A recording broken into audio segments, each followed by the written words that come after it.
Mardi 15 mars, Madame, Monsieur, bonsoir. Merci de nous rejoindre. On entame ce journal avec le dossier conflit en Ukraine. Ce mardi marque le 20e jour du conflit entre la Russie et l'Ukraine. Au moment où les Russes avancent sur le terrain, les habitants de la capitale Kiev se sont réveillés ce matin sous le bruit assourdissant de bombardements de l'armée russe. La capitale Kiev, où le maire vient d'ailleurs d'annoncer un couvre-feu de 36 heures. Mohamed Amin Aberkan. Alors que le conflit russo-ukrainien boucle sa 3e semaine, le maire de la capitale ukrainienne vient d'officialiser un couvre-feu de 36 heures et qui prend effet dès ce soir à 20h. Dans une vidéo postée sur sa chaîne Telegram, Vitali Klitschko, le maire de Kiev, annonce que cette décision intervient alors que la Russie lance de nouvelles attaques dans la capitale ukrainienne. Une capitale qui, selon le maire de Kiev, a perdu la moitié de sa population d'avant-conflit, estimée à 3,5 millions d'habitants. C'est un moment difficile et dangereux. Selon la décision du commandement militaire, à partir d'aujourd'hui, 15 mars, dès 20h, un couvre-feu est établi à Kiev. Les déplacements dans la ville sont interdits sans laissez-passer spéciaux. Vous ne pouvez sortir que pour rejoindre un abri. Le couvre-feu s'appliquera jusqu'à 7h du matin le 17 mars. Je demande donc à tous les habitants de Kiev de se préparer au fait qu'ils devront rester chez eux pendant 2 jours ou en cas d'alerte dans un abri. Cette décision de couvre-feu prendra effet donc dès ce soir à 20h. Les déplacements seront interdits sans motif et sans autorisation spéciale. Selon les autorités ukrainiennes, les Russes prévoient de renforcer le regroupement de ces troupes en direction de Kharkiv, 2e ville d'Ukraine. C'est en tout cas ce qu'avance l'état-major de l'armée ukrainienne dans son communiqué, précisant que l'armée russe tentait aussi de s'emparer de Mariupol. Le président ukrainien Volodymyr Zelensky avait noté samedi une approche nouvelle, fondamentalement différente de Moscou dans les négociations. De son côté, son homologue russe Vladimir Poutine avait évoqué vendredi des avancées au cours de ces différentes tractations. Et à l'est de l'Ukraine, l'aéroport de Dnipro aurait été la cible de 2 bombardements russes la nuit dernière, selon les autorités régionales qui parlent de destruction massive. Le gouvernement de la région publie sur Telegram, je cite, « La piste de décollage et d'atterrissage a été détruite. Le terminal est endommagé. » Fin de citation.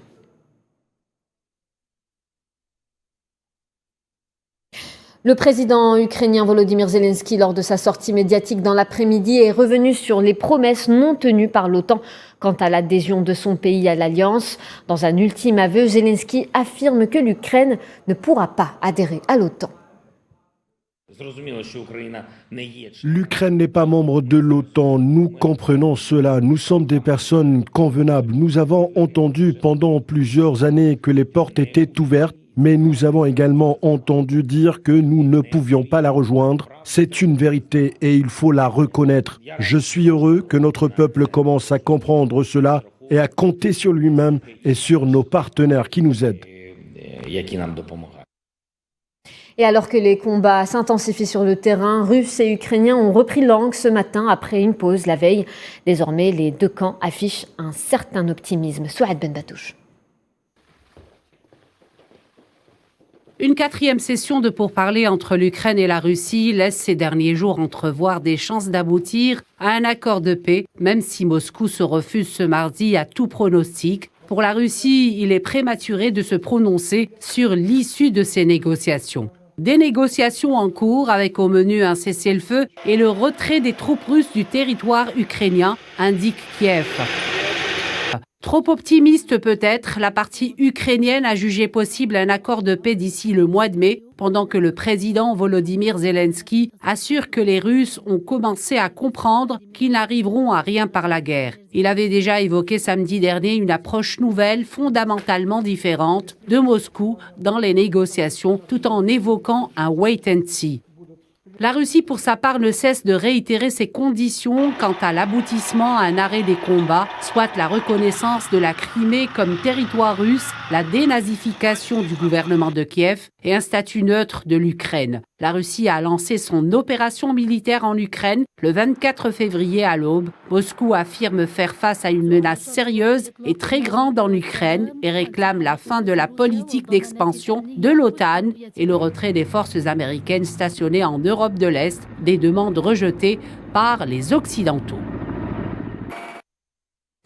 Et puis ces chiffres glaçants, à quasiment chaque seconde qui passe, un enfant en Ukraine devient un réfugié, d'après les fonds des Nations Unies pour l'enfance, l'UNICEF. Ils sont environ 1,4 million d'enfants à avoir été forcés de fuir le pays. L'organisme réclame une cessation immédiate des hostilités.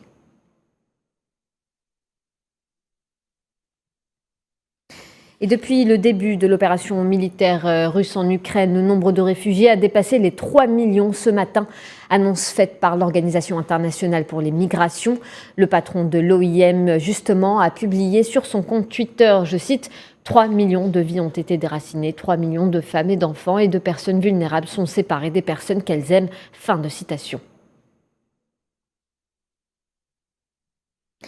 Réfugiés, synonyme de crise humanitaire aiguë. À ce sujet, Vassili Nebenzia, ambassadeur russe à l'ONU, déclare que son pays proposera son propre projet qui est humanitaire selon lui et qui sera soumis à l'ONU, ajoutant qu'il regrette que la France et le Mexique aient renoncé à soumettre au vote leur projet de résolution sur l'aide humanitaire en Ukraine après 15 jours de discussion, en préférant demander un vote directement à l'Assemblée générale des Nations unies où la Russie n'a pas de droit de veto. Comme vous le savez, la France et le Mexique ont présenté une résolution humanitaire sur la situation en Ukraine. Cela fait déjà plus d'une semaine qu'ils ont présenté le projet initial et nous avons dit dès le début que nous serions prêts à adopter une résolution humanitaire sur la situation en Ukraine, à condition que ce ne soit pas un déguisement pour blâmer et ridiculiser à nouveau la Russie. Et le système alimentaire sur le plan mondial serait menacé par le conflit ukrainien. Annonce faite par le secrétaire général de l'ONU, Antonio Guterres, qui tire la sonnette d'alarme. Près de 24% des céréales exportées dans le monde proviennent des plaines russes et ukrainiennes. Conséquence, les prix flambent et des millions de personnes pourraient bientôt être menacées de famine. Sourila Kilal. La perspective d'une grave crise alimentaire mondiale suscite de vives inquiétudes. La guerre en Ukraine serait en passe de creuser un gouffre énorme dans l'équilibre du système alimentaire mondial. La Russie et l'Ukraine sont respectivement le premier et le 5e exportateur mondial de blé et représentent à eux deux environ un tiers des exportations de la planète.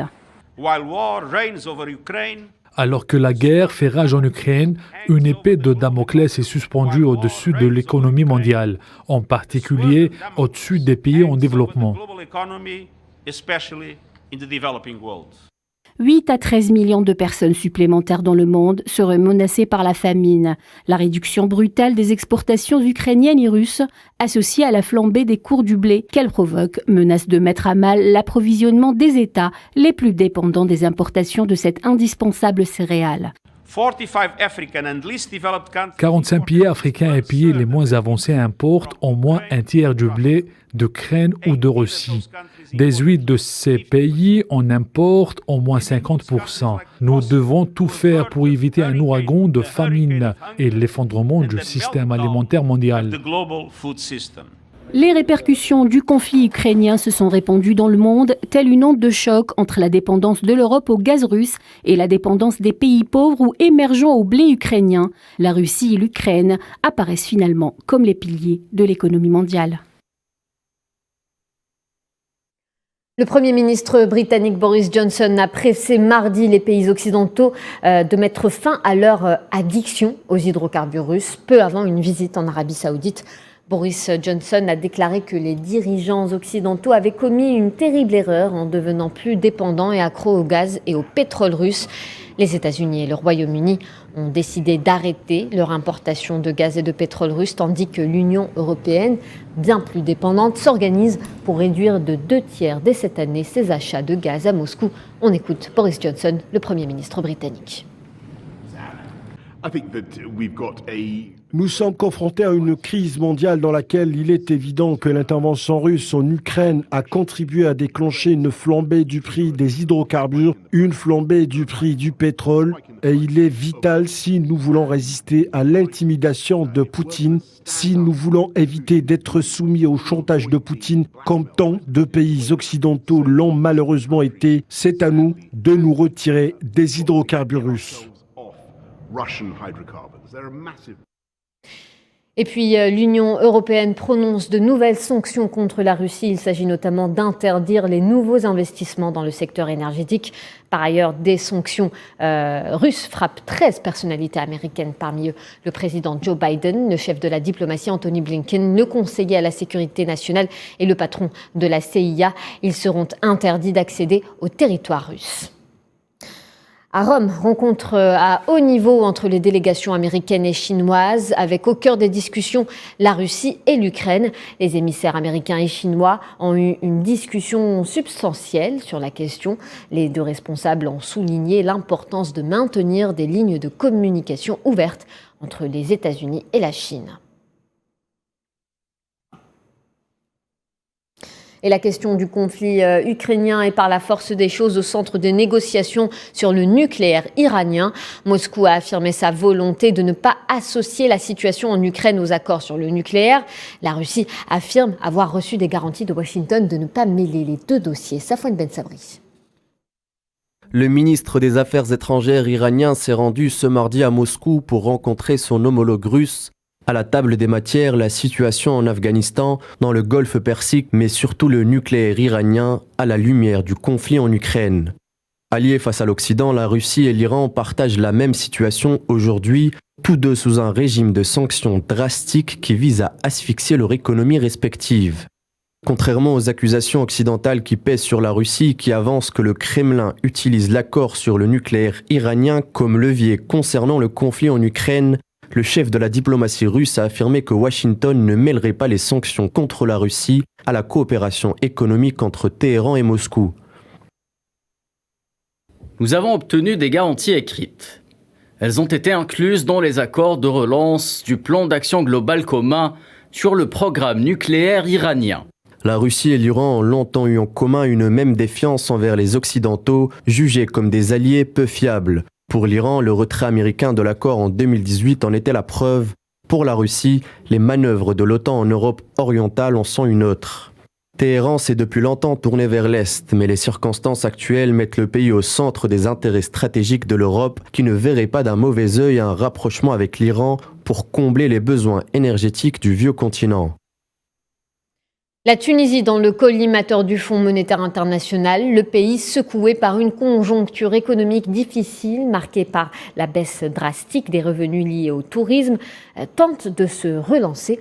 Le FMI propose un programme d'austérité prévoyant la révision de la masse salariale, la levée progressive de la subvention et la réforme des entreprises publiques. Objectif, la réduction de la dette publique à hauteur de 86% du PIB en 2025. On espère, avec un taux de croissance peut-être de 3,1%, on espère que ça sera un point de départ vers une amélioration de la situation économique.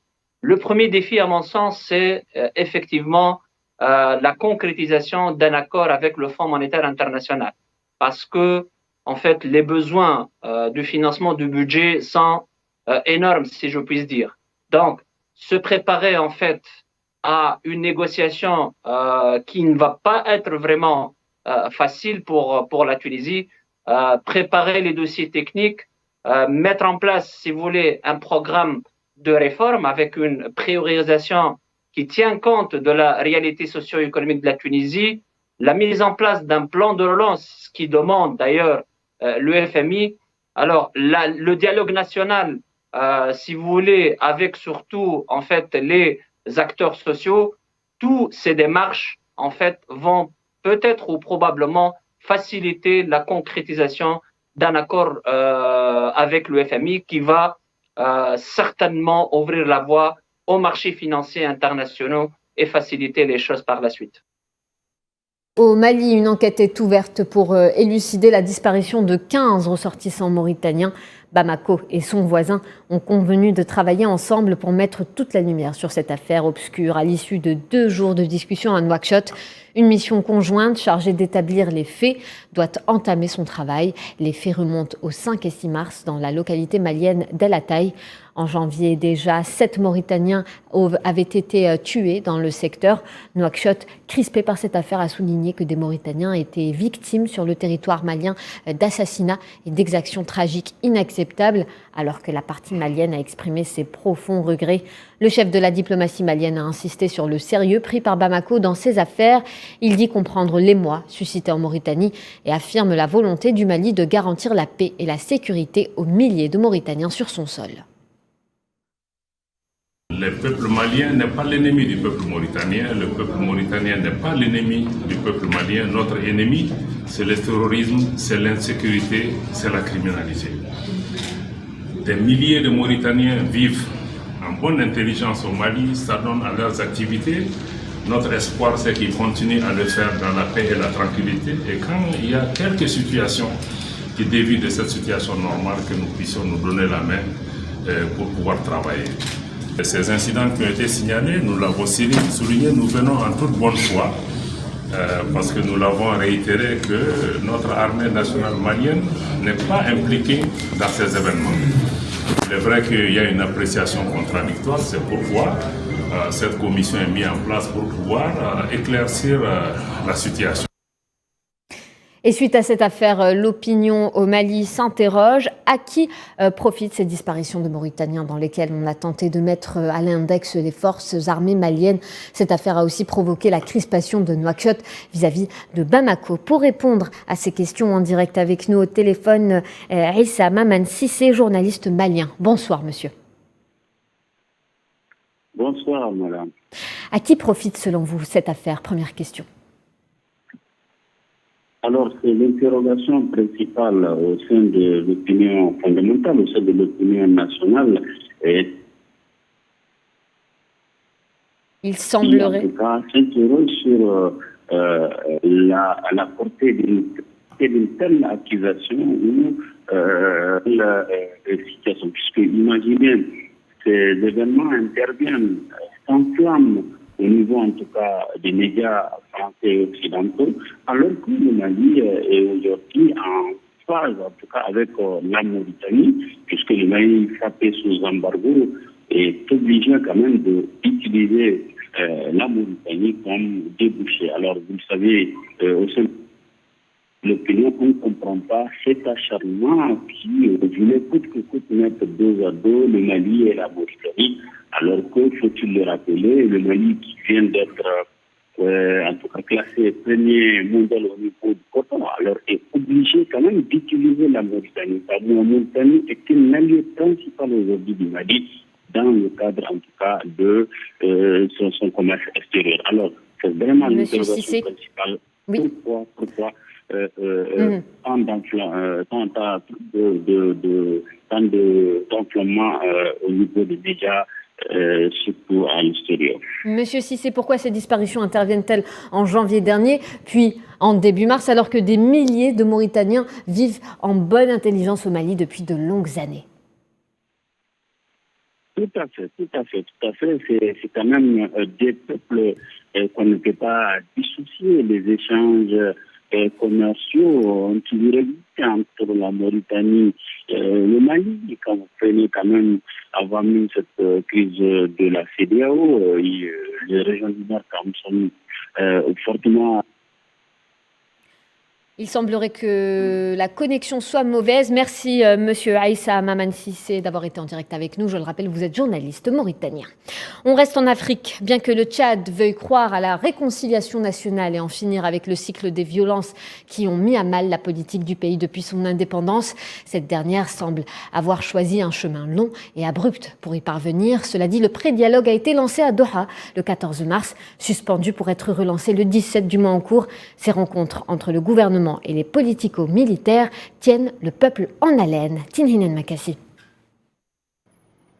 L'histoire n'a pas été clémente avec le Tchad. Dès son indépendance, les luttes intestines pour le pouvoir, les rébellions armées, les influences des grandes puissances, notamment l'ancienne force coloniale, contrarient les attentes de la jeune République. Arrivé au pouvoir suite à la mort de son père Idriss Déby lors de l'offensive rebelle de 2021 au nord du pays, Mohamed Déby ne semble pas convaincre avec son projet de réconciliation nationale.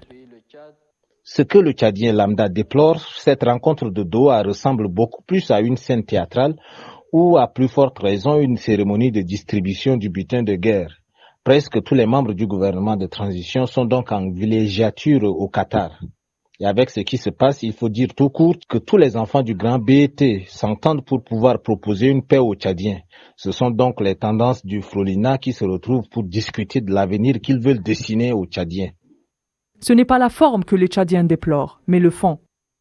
L'on a créé 52 groupes de politico-militaires à Doha. Et tel que le schéma du processus de réconciliation se présente, il est permis de douter de sa sincérité et surtout de son aboutissement.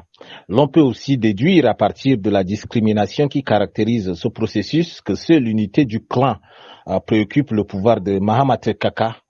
Son ambition de conserver le pouvoir aussi longtemps que possible ne peut que favoriser une démarche légère qui finira par amener le pays à la case départ. Cela fait des années déjà que le vent de la réconciliation souffle sur le Tchad, un processus lent et difficile pour ce pays d'Afrique centrale qui s'apprête à fêter sa 62e année d'indépendance durement arrachée. Le Tchad, qui est à un tournant historique, s'apprête dans les prochains mois à lancer un débat national inclusif pour arriver à la réconciliation nationale. D'ailleurs, le premier pas a été lancé à Doha, on vient de le voir, après moult reports. La volonté du Tchad d'écrire une nouvelle page de son histoire reste la même. On écoute Aladoum Diarma Balthazar, ex-candidat à la présidentielle d'avril 2021, conseiller national et président du parti Action socialiste tchadienne pour le renouveau. Après 60 ans de tergiversation, après 60 ans de conflits internes, après 60 ans, peut-être pratiquement émaillés de difficultés de la gestion de la chose publique, qu'il est temps de mettre tout sur la table. En voulant mettre tout sur la table, j'espère bien que ce qui va beaucoup d'abord primer, que je souhaite, c'est de discuter de la forme de l'État. C'est de connaître quel est le régime qui conviendrait pour que le Tchad émerge. Mais à ne pas oublier la question de la justice, la question d'équité, la question de la rétribution des richesses naturelles, la question de la sécurité et aussi la refondation du système éducatif, la question du secteur de la santé. C'est-à-dire tous les secteurs seront donc passés au pain fin pour remettre le Tchad sur les deux béquilles. Et puis cet appel de El Ralia Jimmy, la militante des droits de l'homme sahraoui, elle tire la sonnette d'alarme sur la situation du peuple sahraoui dans les territoires occupés qui est, je cite, en danger d'extermination. Elle appelle la communauté internationale à œuvrer pour le retour de la paix dans la région. La militante sahraoui a par ailleurs révélé que son nom figurait sur la première liste de 60 000 personnes ciblées par le logiciel espion Pegasus.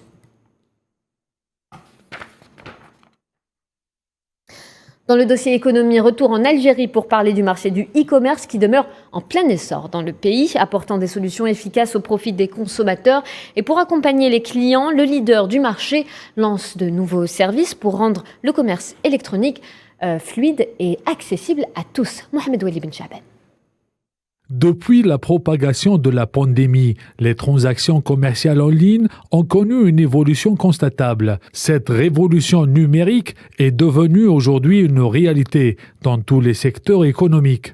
Jumia Algérie lance des nouveautés en termes de la vente en ligne. La plateforme numérique lance ce 18 mars sa campagne au Ramadan avec des réductions allant jusqu'à moins 60%. Pour continuer le développement de ces achats quotidiens et augmenter le taux de pénétration sur le marché, on a lancé la livraison gratuite sur Alger, ce qui permet donc aux clients de pouvoir acheter n'importe quel produit de supermarché, être livré en 24 heures sur Alger et gratuitement. Pour nous, c'est très important de pouvoir continuer à rendre le e-commerce le plus accessible possible aux clients et à répondre à ces attentes. Le e-commerce soutient non seulement les consommateurs, mais aussi les vendeurs. Un changement significatif du comportement d'achat en ligne. Ce qu'on constate, c'est qu'il y a une accélération de l'adoption du service. On l'a vu par exemple déjà sur le fait de consommer plus de réseaux sociaux par rapport à la région, qui fait que les gens consomment plus de contenu digital et vont consommer plus de services digitaux. Et on voit qu'il y a une accélération, c'est-à-dire que ce qui s'est passé pendant le Covid, c'est que les gens ont été un peu plus connectés et ces comportements sont restés. Et ça a bénéficié non seulement aux clients, mais aussi aux vendeurs qui ont découvert que ça a renforcé l'idée que le commerce en ligne les aider.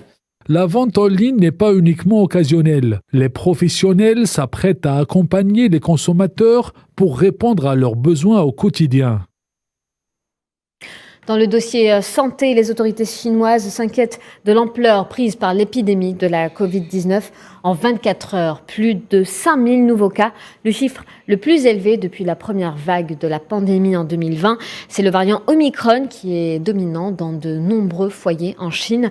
Les dirigeants ordonnent des dépistages massifs et des mises en quarantaine. Neyla Hamouda. Confinement, rue quasi vide, l'histoire semble se répéter en Chine. Shanghai est frappée par une nouvelle vague de Covid. La plus grande ville du pays a fait état de seulement 9 nouveaux cas mardi. Sans attendre, les autorités ont vite riposté. Fidèle à la politique zéro Covid, la ville pratique désormais la règle. Écoles et cinémas fermés, de nombreux quartiers confinés et dépistage en masse. Au sud du pays, à Shenzhen, le poumon économique de la Chine est à l'arrêt. Cette mégalopole technologique de 17 millions d'habitants est confinée depuis dimanche. La capitale chinoise Pékin a enregistré 6 cas de contamination liés au Covid-19.